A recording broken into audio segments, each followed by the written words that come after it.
थालीपीठं बघा काय छान मस्त खमंग खरपूस असे हे भाजले गेलेत. तुम्ही बघू शकता एक सारखा असं त्याला कलर आलाय. दुधी भोपळ्याचे खमंग असे हे थालीपीठ तुम्ही मुलांच्या डब्यासाठी देऊ शकतात किंवा सकाळच्या नाश्त्यासाठी बनवू शकतात. आता स्कूल सुरू होणार आहे, बऱ्याच मुलांची स्कूल सुरू झालेली आहे आणि प्रत्येक आईला पडलेला प्रश्न असतो की सकाळी मुलांच्या टिफिनवर द्यायचं तरी काय. तर असे हे भोपळ्याचे पौष्टिक थालीपीठ तुम्ही नक्की बनवून देऊ शकतात. चला तर मग पटकन रेसिपीला सुरुवात करूया.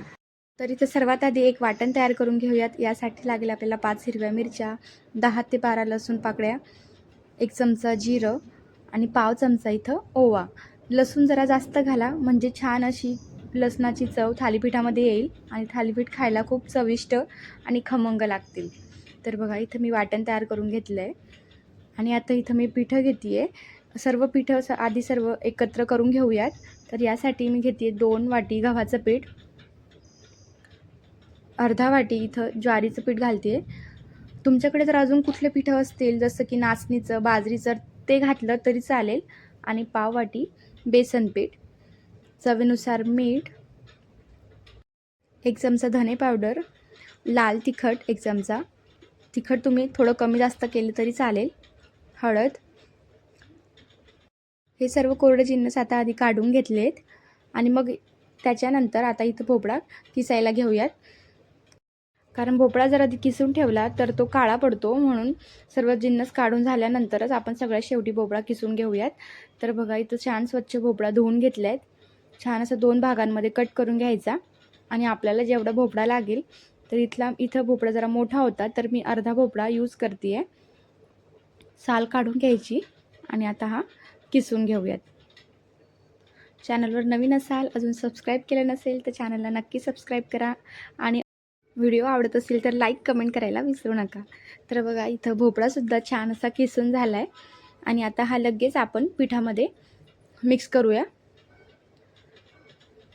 आता हे पीठ भिजवताना यामध्ये पाण्याचा वापर अजिबात करायचा नाही, कारण भोपळ्यामध्ये आधीच खूप जास्त प्रमाणात पाणी असतं. थोडंसं कोथिंबीर घालते आहे आणि दही घाला. दह्याने छान अशी जरा वेगळी चव येते थालीपीठाला आणि छान खमंग लागतात.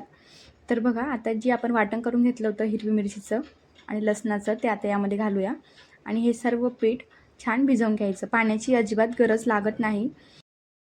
तर बघा छान आता इथं हे पीठ अजिबात पाण्याचा वापर न करता भिजवलं गेलं आहे, तुम्ही बघू शकतात. आणि लगेच हे लाटायला घ्यायचं, नाहीतर त्याला खूप जास्त प्रमाणात पाणी सुटतं. तर इथं थालीपीठ बनवत आहोत म्हणून आधी एक सुती कापड घेतला, त्याला थोडंसं ओलं करून घ्यायचं, नंतर त्यावर पाणी टाकून आता आपण थालीपीठं बनवून घेऊयात. छान आता हे हाताने दाबत जायचं आणि गोल असं करून घेऊयात. पाण्याची गरज लागल्यास पाणी लावा म्हणजे छान थापले जातील आणि जाडसर ठेवू नका, थोडे बारीकच करा, नाही तर ते चांगले शिजले जात नाहीत. म्हणून हे छान बारीक असे हे थापून घ्यायचे. तर बघा आणि आता यामध्ये असे छिद्र करायचे, म्हणजे काय होतं ना, थालीपीठ हे छान एकसारखे असे भाजले जातात. तर बघा इथे थालीपीठ बनवून तयार आहे आणि तवासुद्धा छान तपला आहे. आता तव्यावर टाकून घेऊयात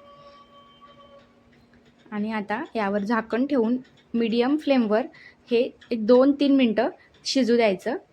हे बघा 2-3 मिनटानंतर छान असं हे एका साईडने शिजलं जातं. आता यावर थोडंसं तूप, तेल तुम्ही तुमच्या आवडीनुसार लावू शकतात. तर इथं मी तूप लावते आहे आणि बघा हे मस्त असं हे खरपूस थालीपीठ एक साईडने छान असं हे भाजलं गेलं आहे. तर बघा आता हे बघा छान असं भाजले गेले. आता दोन्ही साईडनी छान हे शेकून घेऊयात. दुसऱ्या साईडनी शेकताना त्यावर झाकण ठेवायचं नाही, नाहीतर थालीपीठ हे खरपूस होत नाही, मऊ पडतात. तर बघा म्हणून एका साईडनी छान असं परत तूप लावून घेतलं आहे वरच्या साईडनी आणि आता हे छान शेकून घ्यायचं. मुलांच्या डब्यासाठी तुम्ही सकाळी हे देऊ शकतात किंवा तुम्ही नाश्त्यासाठी सुद्धा हे थालीपीठं बनवू शकतात.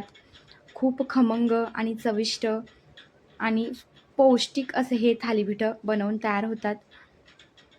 बघा काय छान असे हे खमंग थालीपीठं आपले बनवून तयार आहे. आणि भोपळा हा पचायलासुद्धा हलका असतो, आपली पचनक्रिया सुधारतो, बरेच त्याचे फायदे आहेत. तर नक्की असे हे पौष्टिक भोपळ्याचे थालीपीठं तुम्ही नक्की ट्राय करून बघा. मस्त दह्यासोबत ठेच्यासोबत एन्जॉय करा. चला तर भेटूया छान छान रेसिपीसोबत.